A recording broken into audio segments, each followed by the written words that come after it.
Saludos amigos. Hoy nos metemos en un tema con muchísimas aristas. Es como un árbol. Cada parte, cada punto de esta historia es una rama. Al final todas confluyen en el tronco, que es Ciudad Juárez. Sobre este fenómeno se habló mucho en los primeros 2000, pero ya ocurría antes y continúa ocurriendo ahora. Pero como ocurre siempre, las noticias son modas pasajeras. Un ejemplo claro es el de la guerra de Ucrania. En el 2022 desayunábamos cada día con la guerra, y hoy parece que no exista. Y no, y la guerra continúa igual. Hoy daremos una visión global, porque es imposible centrarse en los casos uno a uno, porque son tantos, pero veremos algunos ejemplos para no quedarnos solo en los números. Porque detrás de cada muerta o cada desaparecida hay vidas truncadas para siempre. Soy Tony de Melk y nos vamos a Ciudad Juárez, una ciudad donde la vida vale muy poco. Bienvenidos a México, al estado de Chihuahua, en la frontera con Texas, donde el desierto es un gran camposanto con muchísimos cuerpos que todavía faltan por encontrar. Historias de Melk, la historia a grosso modo. Empecemos por ubicarnos. La frontera que separa Estados Unidos de México es enorme. Son unos 3.000 kilómetros. Y Ciudad Juárez está a la altura de Texas, en mitad del desierto de Chihuahua. Una zona superárida. Juárez tiene su ciudad hermana, El Paso, en Estados Unidos. Las dos ciudades y la frontera las divide el río Bravo. Y hay 3 puentes que lo cruzan y hacen de paso fronterizo. Quizás me notéis el tono de la voz un poco tocado. Es que llevo un resfriado que no me lo acabo de quitar de encima. Acabo de empezar bien el año. Bueno, ¿y cuándo empieza esta historia? Pues la historia comienza mucho antes del punto del que vamos a arrancar. Pero es que hay un momento clave, y ese momento es cuando se firmó el Tratado de Libre Comercio entre los países de Norteamérica, México, Estados Unidos y Canadá. Este tratado, que se le dio el nombre de NAFTA, quitaba los aranceles fronterizos entre los países y ayudaba a la economía. El tratado se firmó en 1993 y entró en vigor el 1 de enero de 1994. ¿Y qué significó para Ciudad Juárez? Pues significó que muchísimas empresas de Estados Unidos o incluso de otros países como Japón o Corea construyeron fábricas que se conocerán como las maquiladoras. Pues construyeron estas fábricas porque abarataba muchísimo los costos de producción. Porque los trabajadores de México cobran mucho menos que un trabajador de Estados Unidos. Y si encima contratas a mujeres, cobran mucho menos que los hombres. Estas empresas no pagan impuestos en México. Como están facilitando la contratación de mucha mano de obra mexicana, pues no se pagan impuestos. Es una de las partes del acuerdo. Las empresas aprovechan y empiezan a trabajar en México y al final serán cerca de 300. Y claro, un buen sitio es Ciudad Juárez, que está justo en la frontera. Otro punto por el que contratan a mujeres es que aparte de que cobran menos que los hombres, es que son mucho más sumisas. Pero esto ya es meternos en un tema cultural. Como dicen los mexicanos, los hombres son más bravos.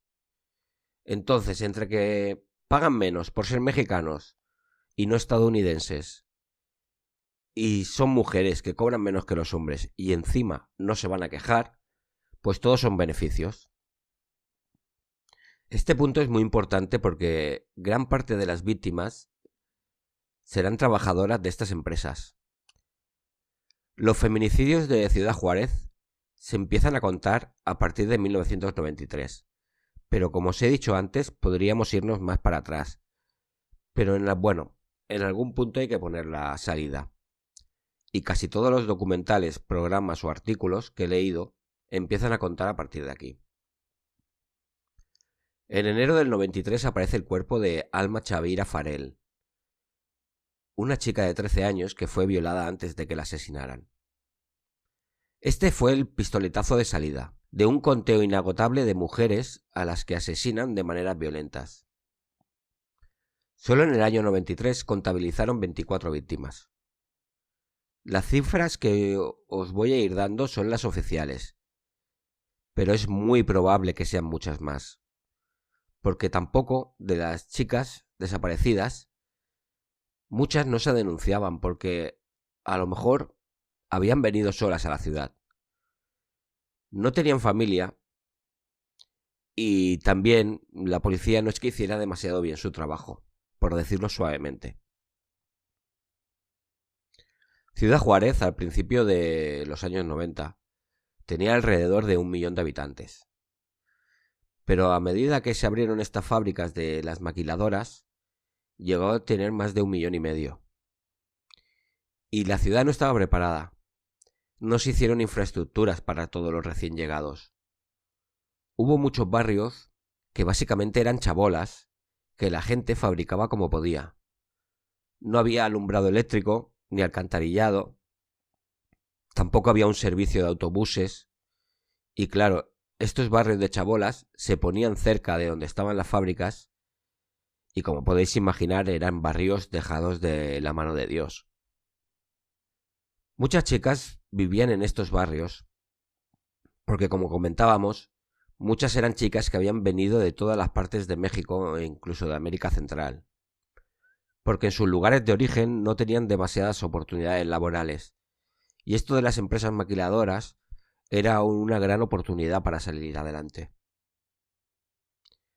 Ahora vamos a meternos con el tema de la policía, aunque no es solo la policía.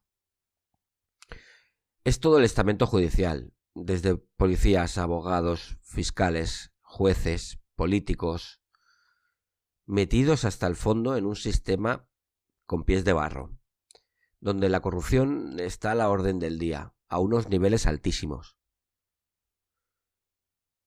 México es un país complicado, donde los cárteles de la droga tienen mucho poder. Diríamos que hay zonas que tanto poder como el propio Estado. Y la policía ya no es que hiciera bien su trabajo, es que muchas veces torpedeaban las investigaciones. No os podéis imaginar hasta qué punto a sueldo del narco. Claro que hay policías honrados y jueces honrados y fiscales honrados, pero es que muchas veces están atados de pies y manos. Y además, es que quizás le va la vida en ello.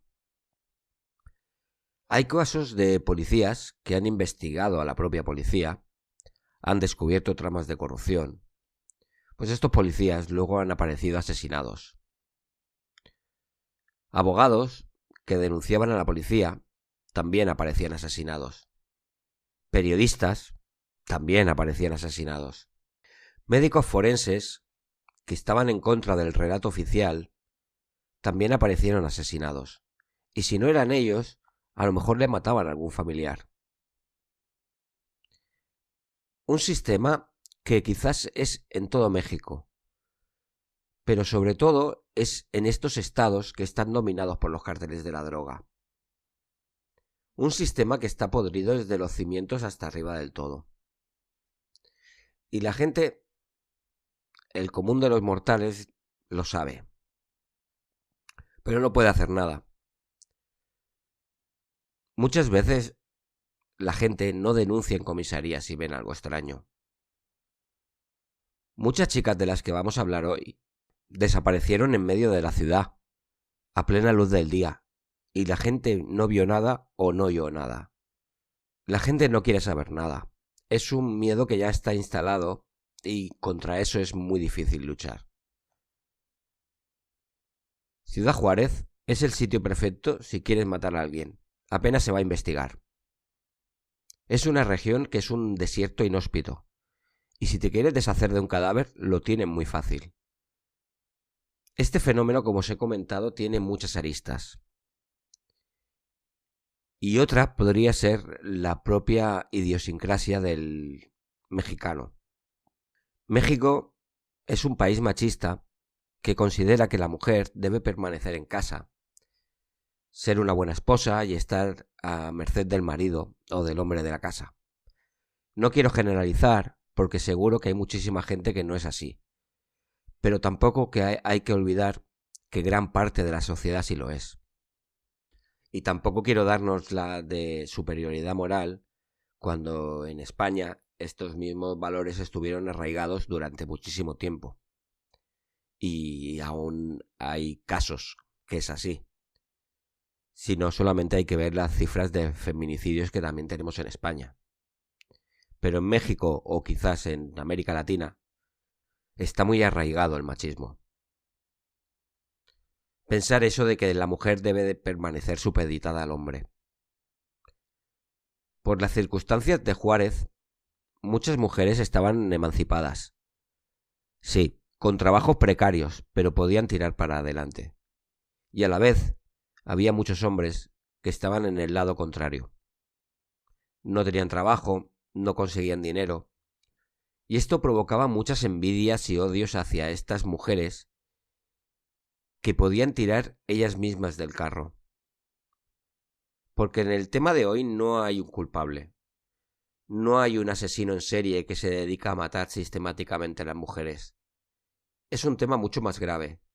Es un tema en el que gran parte de la sociedad está involucrada. Ha habido muchos culpables. Ha habido un montón de asesinos. Juárez era, o es, un parque de atracciones para asesinos. La policía, con este espíritu machista del patriarcado, muchas veces culpaba a las víctimas. Culpaba a las víctimas, pero también culpaba a sus familiares. La gran mayoría de víctimas tenían entre 15 y 25 años. Eran muchachas.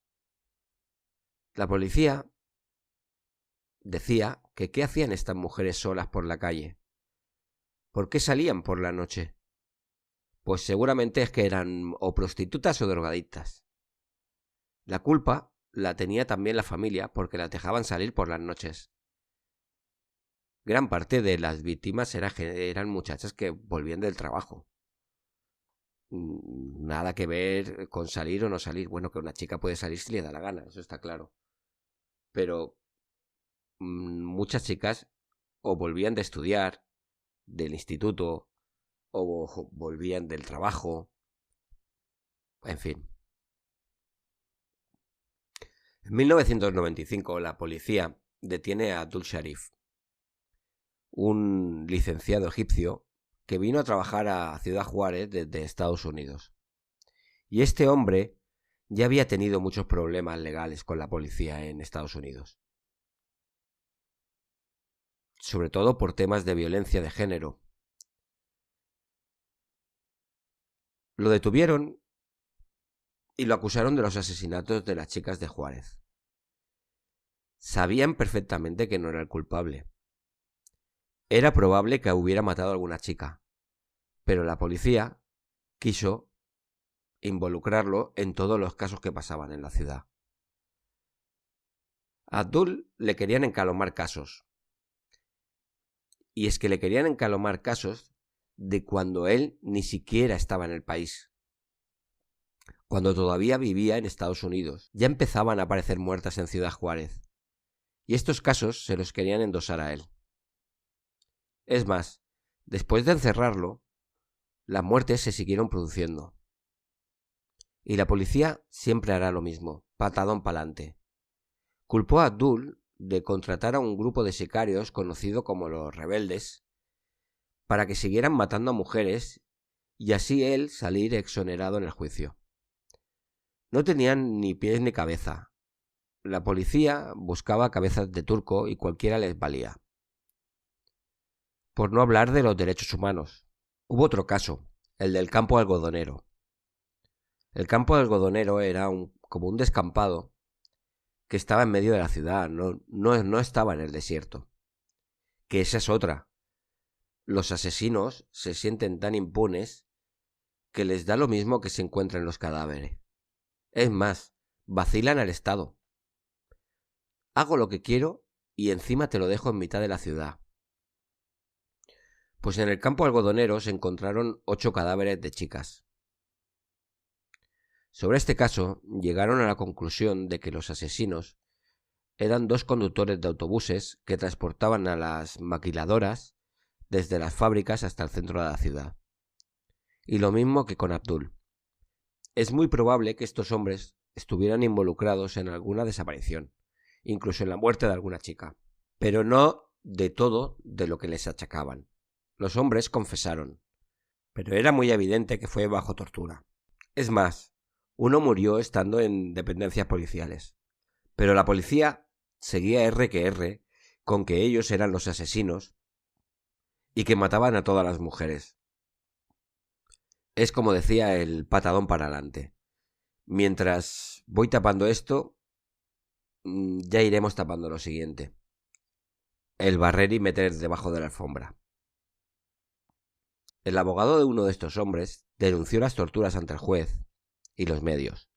¿Y qué ocurrió? Pues a este abogado lo balearon mientras conducía. Para que veáis el estado de las cosas en México, bueno, vamos a centrarnos en el estado de Chihuahua. No digamos México porque igual tampoco es bien así. Pues vamos a ver cómo estaban las cosas en el estado de Chihuahua. Hubo un testigo de lo que pasó. Este testigo era un vendedor ambulante y explicó que fue la policía quien baleó al abogado. Este testigo fue súper valiente.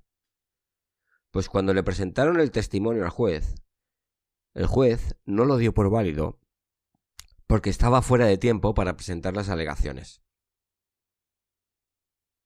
Bueno, figuras jurídicas que tampoco vamos a entrar. Pero bueno, o sea, la policía asesinó al abogado, amenazó a su padre y la justicia falló a favor de la policía. Como diría, están todos en el mismo saco. La gran mayoría de las víctimas de los feminicidios de Ciudad Juárez son, como os he comentado, chicas jóvenes muertas por estrangulamiento o por arma blanca, con mutilaciones, con torturas, con violaciones, con todo tipo de vejaciones hacia la mujer, como con un odio visceral. ¿Y quiénes son los perpetradores? Pues es probable que haya muchísimos asesinos. Desde, por ejemplo, estos conductores del autobús, que igual aprovechaban que se quedaba una chica sola en el bus y abusaban de ella y luego la mataban. El propio Abdul Sharif. Grupos de chicos jóvenes que al saber que hagan lo que hagan, no va a ocurrir nada, y con toda la impunidad del mundo se dedican a esto para divertirse. Proxenetas que una vez que se han cansado de la chica a la que habían secuestrado y la han utilizado como prostituta esclava, la ejecutan y la dejan tirada en mitad del desierto. Que también pasa, es como una cosa curiosa. Habían sitios muy concretos donde dejaban a las chicas. En Ciudad Juárez se pueden contabilizar 7 o 8 sitios donde dejan a las chicas asesinadas. Estos sitios se llenan de familiares de desaparecidas, buscando cuerpos, haciendo el trabajo de las autoridades. Cada año que pasa se incrementan las desapariciones y el número de cuerpos aumenta sin cesar. Solo entre el año 93 y 98, unas 250 mujeres fueron asesinadas. Esto oficialmente. La policía y el Estado ya no pueden mirar para otro lado. El presidente mexicano Zedillo, en el año 99, le solicita ayuda a Estados Unidos, ya que por sí solos no pueden detener esta sangría. Y aquí se empieza a involucrar el FBI en la investigación de los casos. Descubrirán que hay mucha policía que está involucrada en la desaparición y muerte de las chicas. no se puede confiar en nadie. Descubren que hay sitios concretos donde se secuestran a mujeres y se las esconden allí. Y un caso paradigmático es el de la escuela de informática ECO. Descubrirán que hay muchas adolescentes que estudiaban allí o trabajaban en la zona que han desaparecido. Se sospecha que en esta escuela de informática cogían a las chicas para luego prostituirlas en los locales que tenían en la ciudad o en las afueras, y una vez estas chicas no les servían, las asesinaban y las dejaban en estos descampados que utilizaban como cementerios. Llamarlo cementerio porque juntaban allí los cuerpos, pero es que los dejaban tirados como si fueran basura. La noche de Ciudad Juárez era una noche muy activa. Pensar que es una ciudad fronteriza con El Paso, Texas, donde hay una gran zona universitaria. Y los chicos jóvenes universitarios se iban de fiesta a Ciudad Juárez, porque primero tenían un acceso a la droga mucho más fácil que en los propios Estados Unidos. La edad mínima para beber en México son los 18 años y en Estados Unidos son los 21. Y claro, bajar a Ciudad Juárez es una aventura, y había multitud de prostíbulos destinados a estos jóvenes que venían a Ciudad Juárez a pasárselo bien. Otra arista del tema son los cárteles de la droga. Los cárteles de la droga del norte de México llevan años enfrentándose entre ellos. Y una forma de celebrar las victorias en las batallas entre bandas era montaban orgías con grandes fiestas y utilizaban a muchísimas de estas chicas, a las cuales se las violaba, se las torturaba y finalmente se las asesinaba. Muchas de estas bandas tenían entre sus creencias rollos satánicos, y una vez muertas se las llevaban al desierto, las dejaban allí, les hacían dibujos, pues eso, satánicos. Gran cantidad de estas chicas eran proporcionadas por agentes de policía que trabajaban para estos grupos de narcos. Esto se lo confesaba un periodista a uno de los integrantes de una de estas bandas. Todo este drama que se estaba viviendo en Ciudad Juárez, bueno, y se sigue viviendo, pasaba por alto hasta que llegó un punto al principio de los 2000 que la prensa internacional se empezó a hacer eco de toda la situación que estaba ocurriendo. Tanto los políticos como la policía tuvieron que ponerse las pilas y ponerse en serio con el tema. El Estado mexicano fue condenado por graves fallos en la resolución de muchos casos, por su incompetencia o más bien por su dejadez. Muchas veces pasaba que encontraban un cuerpo, se les hacía pruebas de ADN y se les adjudicaban a una desaparecida, pero al tuntún. Muchas veces estas pruebas fallaban y no tenían nada que ver con el cuerpo de la desaparecida, que al que se le habían adjudicado. Se le estaban entregando cuerpos a familiares que no les correspondía.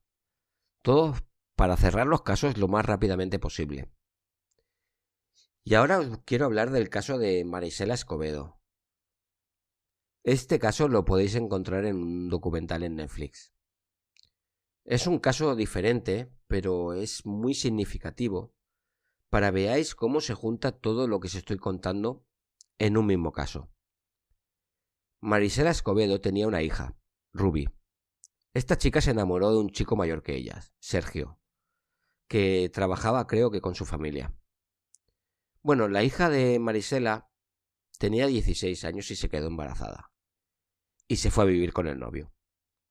Un día, Ruby no contestaba las llamadas y había desaparecido. Su familia fue a buscar la casa de Sergio y el novio le dijo que ella se había fugado y que ya no sabía nada más. Ruby ya había tenido el bebé y claro, a Marisela le sorprendió y no se lo creía. Pero, ¿cómo que iba a abandonar a su propio hijo? Y si se había ido de la casa y tenía problemas con el novio, lo normal es que se hubiera ido con ella. Todo era muy extraño.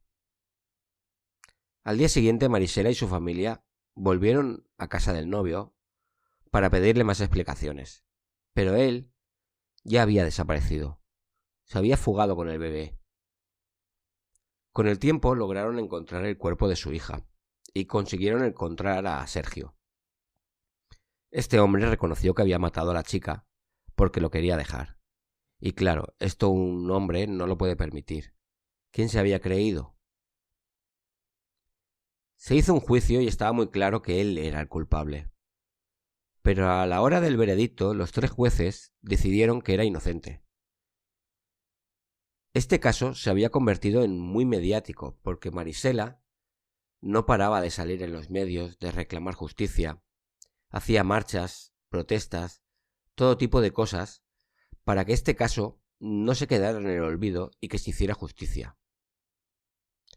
Sergio, el asesino confeso de Ruby, huyó porque sabía que se le volvería a juzgar en un segundo juicio tras la apelación de la familia de Marisela, y lo que no iba a pasar es que fuera a sonar la flauta 2 veces seguidas.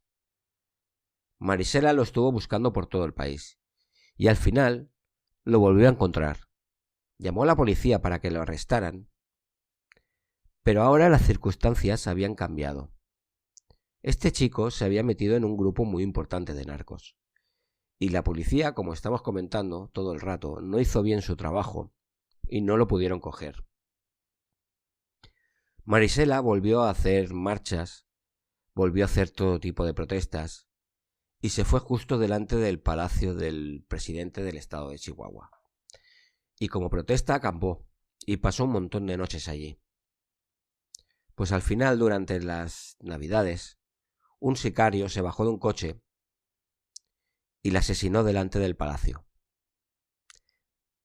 La asesinó delante del edificio del máximo dirigente del estado, de la figura más importante del estado de Chihuahua, pues allí la mató. Y sin olvidar que durante el funeral de Marisela Escobedo, creo que mataron a un cuñado suyo y su hijo se tuvo que ir al Paso y pedir asilo político porque temía por su vida. Digo que este caso es paradigmático porque en él quedan retratados todos los actores que confluyen en el tema del feminicidio en Juárez. Queda retratada la policía, porque, a mi parecer, yo creo que permiten que este hombre pueda huir sin ninguna consecuencia. Queda retratada la justicia, que absuelve a un asesino de una manera denigrante para la familia de la víctima, y queda también fatal el sistema político que muchas veces protegía a estos narcos, porque es que a Marisela Escobedo la matan delante del Palacio Presidencial. No sé, imaginad que alguien se está quejando delante de vuestro presidente. Hablo por la gente que viva en España, de los que me escuchan. En mi caso sería el Palau de la Generalitat. Alguien se está quejando al presidente y lo matan delante del edificio, en medio de la Plaza San Jaume. A mí me parece una locura. Como os he dicho, lo podéis encontrar en Netflix. Se llama Las 3 muertes de Marisela Escobedo. A principios de los años 2000 la cosa se calmó un poco. Había más presión. Llegaron investigadores de otras partes del país para que no fuera tan viciado y que los investigadores no estuvieran tan metidos en el ajo. Y la verdad es que la cosa paró un poco, pero a finales de la década México declaró la guerra al narco y las muertes violentas se incrementaron muchísimo, tanto de hombres como de mujeres. Si os he comentado que en los primeros 5 años hubieron unas 250 muertas, solo en el año 2019 hubo 275. Pero es como decía antes, estas asesinadas servían como arma de guerra. Era una forma de presionar al Estado mexicano. Si seguís por este camino os pondremos muchos más muertos encima de la mesa. No os voy a dar más cifras sobre las mujeres asesinadas en Juárez, porque es inútil, porque es que realmente son incontables. Las cifras oficiales son muy engañosas y no quiero dar cifras que hayan dado otros medios, porque tampoco están comprobadas, pero difieren muchísimo a las cifras que da el Estado como oficiales. Llegó un momento que no tenían suficientes bolsas para meter todos los cadáveres. Lo de los feminicidios en México es una barbaridad. En los últimos años han surgido muchísimos movimientos de repulsa. Asociaciones de mujeres con las frases de ni una más como emblema. Y parece que se está concienciando a la sociedad sobre la problemática que tienen. México es un país muy violento, donde la vida no vale nada. Y este programa se ha centrado en los casos de feminicidio, pero no solo ocurre esto. Muchísimos hombres también han muerto a causa de esta violencia. Pero la mayoría de las muertes de los hombres son por armas de fuego, mientras que las de las mujeres suelen ser como por una violencia muy personal y tratar de hacer el máximo daño posible. Las violan, las acuchillan, las vejan de todas las maneras posibles. En Twitter, @melcaniano, con K. Este programa me ha sorprendido mucho a la hora de documentarme, porque conocía el caso, pero no sabía hasta qué punto tenía tanta importancia este trasfondo sociocultural de una sociedad muy machista y cómo el narco controla todo lo que ocurre en la frontera. Este es el programa, como dicen los meteorólogos, es la tormenta perfecta. Se junta una sociedad machista, una sociedad violenta, el narcotráfico, la precariedad, la corrupción. Espero que os haya servido para conocer un poco más o un poco mejor toda esta problemática y cómo en teoría las fuerzas del orden están para ayudar y proteger a una comunidad. Y muchas veces estas fuerzas son las más peligrosas y a que más miedo has de tener. Hoy hemos hablado de Ciudad Juárez, que no olvidemos que tiene 1,5 millones de habitantes. Barcelona tiene esa misma cantidad, quizás un poco más, pero lo de los números de muertos que tiene Juárez son de país en guerra. Espero y deseo que nunca nos veamos en una situación así, donde las personas no tienen valor alguno y sabes cuándo sales de casa, pero no sabes si vas a poder volver. El pánico que tenían que sentir estas chicas al salir a la calle, solas, y no poder fiarte de nadie, de un hombre que te mira en una esquina, o de un grupo de hombres en un descampado. Este pánico tenía que ser la peor sensación del mundo. Ojalá México deje de estar en esta situación y pueda volver un día a una normalidad donde sientas que estás seguro. Sobre esto os recomiendo un podcast específico sobre este tema. Lo podéis encontrar como Las Olvidadas, las muertas de Ciudad Juárez. Son un montón de episodios. También tenéis uno que dedicó Clara Tiscar en su podcast Criminopatía. Por cierto, me he abierto una cuenta de Telegram. Si os metéis en el grupo que he creado se llama igual, Historias de Melk. Bueno, ahí podemos charlar más directamente por si me queréis hacer algún comentario o preguntarme cualquier cosa. También he creado una cuenta en Facebook. Buscarla por Historias de Melk y el resto de redes y tanto el mail o la lista de canciones de Spotify la encontraréis en la caja de descripción del episodio. Espero que os haya agradado el programa y nos vemos en el siguiente episodio. Soy Tony de Melk, un abrazo y a cuidarse.